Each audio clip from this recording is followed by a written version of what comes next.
2005 में मैं पूछ रहा था, अनिल जी जब विधायक बने थे तो हमारे एक साथी थे, उस समय मैं राष्ट्रीय जनता दल में काम करता था, स्वर्गीय श्यामदेव सिंह जी।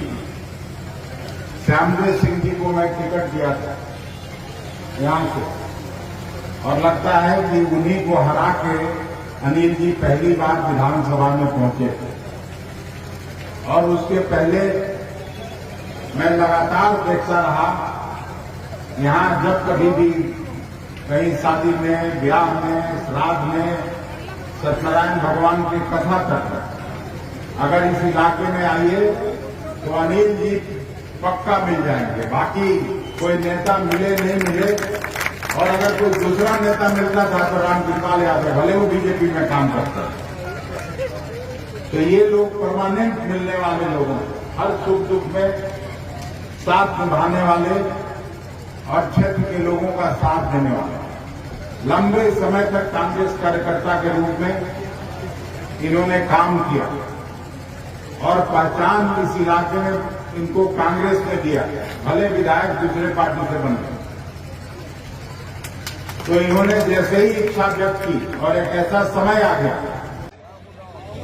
कि जो इस प्रदेश में हर पार्टी अपने आप को यह साबित करने में लगा हुआ है कि हम यहाँ के रहनुमा हैं। यह सच में हमारे वक्ताओं ने बोला, यह आजादी के पहले की पार्टी है। और इस पार्टी में ठीक है, विगत दिनों में कुछ हमारी ऐसी परिस्थितियां रही कि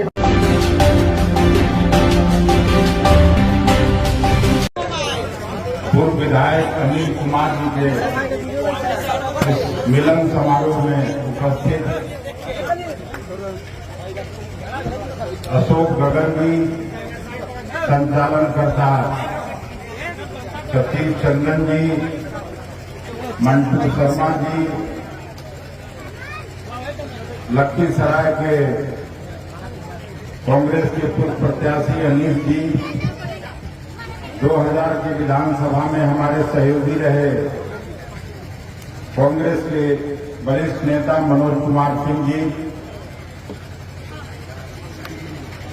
यूथ कांग्रेस के पूर्व अध्यक्ष, कांग्रेस के सम्मानित नेता राजकुमार राजन जी, यूथ कांग्रेस के अध्यक्ष रहे और पिछली बार के विधानसभा में कांग्रेस के प्रत्याशी रहे नागेंद्र बिक्कल जी, रीता सिंह जी, धर्मवीर शुक्ला जी, सुंदर साहनी जी, राजनंदन जी, मेरे साथ 900 किलोमीटर की यात्रा में साथ चले राशिद खान साहब,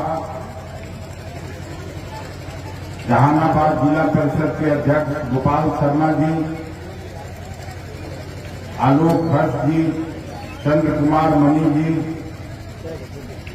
गया से इस सभागार में उपस्थित संतोष कुशवाहा जी, राजेश मिश्रा जी, रवि गोल्डन जी, सुनील सिंह जी, प्रदुमन यादव जी, कामेश्वर यादव जी, प्रखंड अध्यक्ष नौबतपुर राजद के, पूर्व जिला परिषद मीना देवी जी, राजद की नेत्री, आप सभी मित्रों को मैं हृदय से धन्यवाद देता हूं। खास करके नौबतपुर विक्रम के नौजवान साथियों को, एक अखिलेश जी उधर बैठे, उनका भी नाम छूट गया।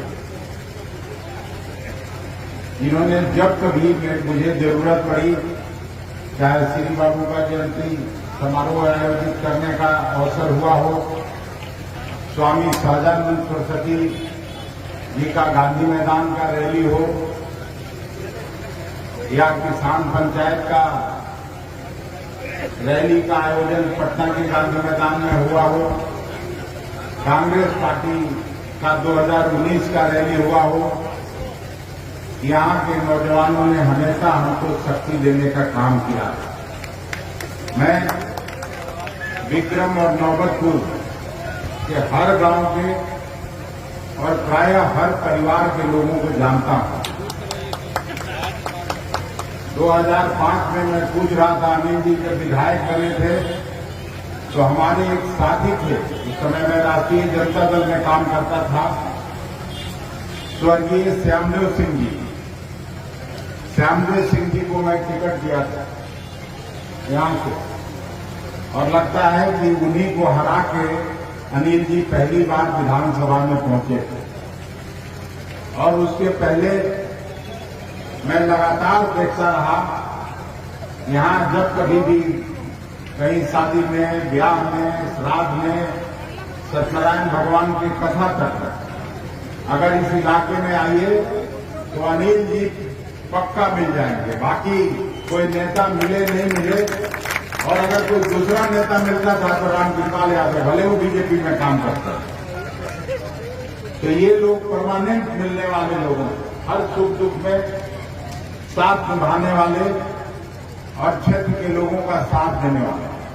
लंबे समय तक कांग्रेस कार्यकर्ता के रूप में इन्होंने काम किया और पहचान इस इलाके में इनको कांग्रेस ने दिया, भले विधायक दूसरे पार्टी से बन गए। तो इन्होंने जैसे ही इच्छा व्यक्त की और एक ऐसा समय आ गया कि हम लोगों का कांग्रेस पार्टी का 2-2 बार का विधायक, हम आपको धन्यवाद देते हैं विक्रम के अभिभावकों को, नौजवानों को, जो लगातार पिछले 2 बार से सिद्धार्थ को यहां से विधानसभा में भेजने का काम किया। फिर भी पता नहीं कौन सा लोभ लालच ऐसा हुआ कि कांग्रेस छोड़ के और भारतीय जनता पार्टी में वो चले गए। उनके पिताजी डॉक्टर उत्पलकांत जी स्वर्गीय मेरे बड़े भाई की तरह थे। उनके नाना भी हमेशा कांग्रेस में काम किए, डॉक्टर विजय सिंह जी। और क्या उनका मती काम नहीं कर रहा है, क्या काम नहीं कर रहा है, मुझे नहीं मालूम। ये जो पूरा इलाका है, जैसे ही झारखंड आप पार कर जाइए, जहां से देव जाते हुएगा छठ का पूजा करते, वहां कांग्रेस पार्टी का विधायक है राजेश राम। वहां कुटुंबा से आगे बढ़िए तो औरंगाबाद चले आइए, वहां भी आनंद हम लोगों का कांग्रेस पार्टी का विधायक है। वहां से आगे बढ़िए तो ओबरा में राष्ट्रीय जनता दल का विधायक है। वहां से आगे बढ़िए तो अरवल में माले का विधायक है, वो भी महागठबंधन का साथी है। वहां से आगे बढ़िए तो पाली में, यहां पे आपके ठीक बगल में, वहां भी माले का साथी विधायक है, महागठबंधन में वो पार्टी है। उस पाली से आगे आइए तो विक्रम में भी महागठबंधन की ताकत से सिद्धार्थ जीते थे कांग्रेस के टिकट पर। विक्रम से आगे बढ़िए जहां अनिल जी का, गगन का और सिद्धार्थ का जो गांव है जिस क्षेत्र में मनेर, वहां कौन विधायक है? राष्ट्रीय जनता दल का भाई वीरेंद्र, वो भी महागठबंधन का विधायक है। वहां से आगे बढ़िए तो दानापुर में फिर राष्ट्रीय जनता दल का साथी हम लोगों का विधायक है। पटना घूमने के लिए फुलवारी जाते हैं, फुलवारी में भी फिर महागठबंधन का साथी विधायक है। तो जिसको वो कुत्ता काटा होगा वही ना भाजपा में जाएगा। जिसका दिमाग उल्टा हो गया होगा वही ना भाजपा में जाएगा। ये पूरा इलाका महागठबंधन को ताकत देने वाला इलाका है। जिसको कांग्रेस पार्टी टिकट देगी 10 बजे चुनाव जीत के वो विधानसभा में पहुंच जाएगा। आप समझ सकते हैं मैं क्यों ये बात बोल रहा हूं। विक्रम नौबतपुर के प्रबुद्ध साथी अभी सभी आपके यहां इकट्ठा है। क्या लालच किया भारतीय जनता पार्टी ने, ये तो वही लोग जाने। अभी जब नीतीश कुमार पलटी मार के पुनः भाजपा में गए थे तो मैं सिद्धार्थ को फोन करके बुलाया था कि कहीं तुमको भी इधर उधर बहला फुसला नहीं रहा है ना। लेकिन हम एकदम आपके साथ हैं। अरे भाई एकदम साथ हो, एकदम पलट गए। ये क्या होता है? वो भी हम आके जब हम दिल्ली में थे, कोई कहा तो मैं फोन किया, सुंदरकांत के नाम लिए थे, मैंने टूट किया था, इतना अच्छा भाषण किया था। तो ठीक है कि सब ठीक है ना। हम सचेतक बनाए थे, जो मॉनिटर जैसे स्कूल में पढ़ते हैं ना, वैसे ही हर पार्टी का एक तो मॉनिटर रहता है, तो उसी को मॉनिटर बना दिया। अभी 20-25 दिन पहले का बात है, अब मॉनिटरे भाग गया। तो हमको कुछ कहना नहीं है, ये सवाल मैं आपके बीच छोड़ना चाहता हूं। फैसला पहले भी आपका था और अभी भी आपको फैसला करना है। लोकसभा का चुनाव है, इसमें जो आजमाई इस महागठबंधन और भारतीय जनता पार्टी के साथ जो अभी नीतीश जी गए हैं, उसके बीच मुकाबला होना है। लेकिन जब कभी मैं सुनता हूं, मेरा भी विधानसभा में काम करने का मौका मिला, लोकसभा में काम करने का मौका मिला और अब दूसरा बार राज्यसभा में भी मैं फिर से गया हूं, आपके कृपा से, आपके सहयोग से। मतलब 22 साल का मेरा संसदीय जीवन है, लेकिन मैं ऐसा नहीं देखा जिस तरह से बिहार में नीतीश कुमार ने किया और आपके विधायक ने किया। एक विधायक को हम लोग मंत्री बनाए थे, सासाराम के, वो भी पलटी मार दी। उनके यहां भी मैं जानने वाला हूं, वहां भी मैं पूछने वाला हूं। और चुनाव भी फिर आने वाला है, कैसे इस इलाके में कोई जीत जाएगा। दूसरे सिरपुर पर पूरा गांव, पंचायत, मोहल्ला सब महागठबंधन को शक्ति देने वाला, और यहां कोई दूसरा जीत जाइए, हो नहीं सकता। जिसको मति भ्रम होना हो जाए। और चुनाव जीतने के बाद लोगों को लगता है कि मेरा ताकत है, मेरा है, हमसे डर के लोग विक्रम का वोट दे देता है, हमसे डर के लोग नौबतपुर का वोट दे देता है। प्रजातंत्र जमहूरियत में जनता मालिक है। चौकी पर, इधर मंच पर जो बैठे हुए चौकीदार चुने जाते हैं, और जो जमीन पर बैठे हुए आप लोग हैं, वो मालिक होते हैं। आप शक्ति देते हैं तो हम एमपी हैं। आप जिस दिन शक्ति छीन लीजिएगा तो हम भी रोड पर आ जाएंगे। ये लोगों को समझ में नहीं आ रहा। 10 साल से भारतीय जनता पार्टी की सरकार मोदी जी चला रहे हैं, और आप सुनते होइएगा, हम भी भाषण सुनते हैं उनका। भाई डीजल पेट्रोल का दाम 100 रुपए से ज्यादा चला गया। पहले विपक्ष का लोग सवाल पूछता था, अब सवाल भी मोदी जी पूछते हैं। वही कहते हैं कि पेट्रोल और डीजल का दाम बढ़ गया, इसका कौन जिम्मेवार है? तो अंतर्राष्ट्रीय बाजार जिम्मेवार है, वो जिम्मेवार नहीं है। इसीलिए प्रधानमंत्री चुने गए कि अंतर्राष्ट्रीय बाजार को कटघरा में खड़ा करके अपना प्रधानमंत्री तो काम चलाना चाहता है।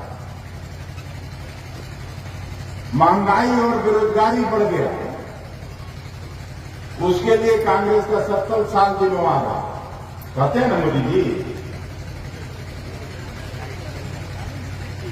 और कोई सवाल खड़ा करे तो अर्बन नक्सलाइट घोषित करके उनको बंद कर दिया जाता है।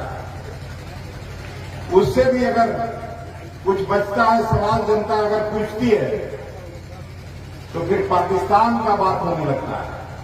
मतलब सरकार से कोई सवाल नहीं पूछे। हम लोग कॉलेज में गए भी नहीं थे, इमरजेंसी का दौर था। उस समय भारतीय जनता पार्टी का नेतृत्व और भारतीय जनता पार्टी के नेता और विरोध में काम करने वाले सभी लोग इंदिरा जी को गाली देते थे। अखबार में एडिटोरियल नहीं छपता था विरोध में, एडिटर लोग एडिटोरियल छापना बंद कर दिया। बाकी पन्नों में इमरजेंसी की शिकायतें छपती थी। मैं भी भारत सरकार का मंत्री रहा हूं। मनमोहन सिंह जी प्रधानमंत्री थे। जब कभी बाहर जाते थे तो 50 पत्रकार, लव प्रतिष्ठित पत्रकार उस जहाज में सवार होकर और उनसे सवाल करते थे। लेकिन आज किसी को हिम्मत है कि इस देश के प्रधानमंत्री से कोई पत्रकार सवाल कर ले? सवाल जो किया वो अर्बन नक्सलाइट हो जाता है। अर्बन नक्सलाइट करके जेल में बंद कर दिया जाता है, पाकिस्तान का आतंकवादी घोषित कर दिया जाता है। और ऐसे में अगर कोई चिराग दिख रहा है तो वो अकेला कांग्रेस पार्टी का सर्वमान्य नेता राहुल गांधी है, जिसके बारे में भारतीय जनता पार्टी प्रचारित करती थी कि ये तो पप्पू है। जो व्यक्ति दून स्कूल में पढ़ा हो, जो व्यक्ति सेंट स्टीफेंस दिल्ली यूनिवर्सिटी में पढ़ा हो, जो व्यक्ति कैम्ब्रिज में जाके इंग्लैंड में पढ़ाई किया हो, जो व्यक्ति अमेरिका के लक्ष्य प्रतिष्ठित विश्वविद्यालय हार्वर्ड में पढ़ाई करके लौटा हो, वो व्यक्ति आरएसएस और बीजेपी की नजर में पप्पू हो जाता है। और जिस प्रधानमंत्री जी के न स्कूल का ठिकाना, न कॉलेज का ठिकाना, न डिग्री का कोई ठिकाना, वो सबसे विद्वान बन के भाषण कर रहे हैं। आज क्या हालत है किसानों का। पिछली बार सदन में, मेरे सदन में भी और लोकसभा में भी भाषण देते हुए मोदी जी ने बजट सत्र में कहा था कि 2022 में हम किसानों को आमदनी को दुगना करने का काम करेंगे। आप सभी 70-80% किसान लोग यहाँ बैठे हैं या किसान के पुत्र के रूप में आप बैठे हैं। आपकी आमदनी तो दुगनी नहीं हुई, लेकिन लागत खर्च जो किसानी पर आता है वो जरूर तिगुना चौगुना हो गया। ये हालत है देश का। बेरोजगारों का फौज खड़ा हो गया। यूनिवर्सिटी से पढ़ के निकला लोग और डिग्री लेके घूम रहा है, कहीं नौकरी नहीं बची। गरीबों के थाल से दाल गायब है, सब्जी गायब है, किसी तरह से गुजारा चल रहा है। और अगर सच कहा जाए, पत्रकार साथी पढ़े लिखे लोग यहां इकट्ठा है। 13वीं पंचवर्षीय योजना तक, मतलब जो 70 साल को जिसका जो बात सुनाते हैं, तब तक इस देश में कर्जा था 50 लाख करोड़ रुपए का। सभी IMF, वर्ल्ड बैंक सब मिला लीजिएगा, कहीं पता कर लीजिएगा, तो सबके पास फोन होगा और फोन पे तुरंत निकल जाएगा। अगर झूठ बोलूंगा तो अखिलेश सिंह को झूठा कहिएगा और गाली दीजिएगा। लेकिन मैं झूठ नहीं बोलता। और ये जो चमक दमक दिखाया जा रहा है, आज केवल 9 साल 10वां साल अभी चल रहा है। 10वें साल में देश का कर्जा 154 लाख करोड़ हो गया। 154 लाख करोड़ का क्या मतलब हुआ? इस देश की आबादी कितनी है? प्रधानमंत्री जी हर भाषण में कहते हैं 140 करोड़ लोगों का देश है। 140 करोड़ लोगों के देश में 154 लाख करोड़ का कर्जा का क्या मतलब है कि हाँ, हम सब जितने लोग बैठे हैं या देश में जितने भी नागरिक हैं, सब पर 1 लाख से ज्यादा का कर्जा होगा। हम आप सभी 1 लाख से ज्यादा के कर्जदार होगा और देश में विकास होगा। इस बात को समझने की जरूरत है। विक्रम और नौबतपुर का लोग नहीं समझेगा तो हम लोग का अरवल और कुर्था का लोग क्या समझेगा? इस बात को समझने की जरूरत है। सवाल पूछने का मतलब केवल आप लोगों का नहीं है। आप लोगों के हाथ में कुछ नहीं है। आपका मालिक तो बिजनेस करने वाला लोग। राहुल जी गलत नहीं बोलते थे कि हम दो और हमारे दो। मेरे फोन पर एक किसी साथी ने मैसेज भेजा, मैं पढ़ के सुनाना चाहता हूं कि किस तरह से देश में लोग पैसा लेके भाग रहा है। 25 लोगों का लिस्ट था।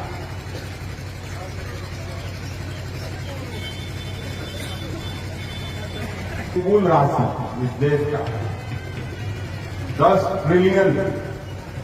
ट्रिलियन समझते हैं?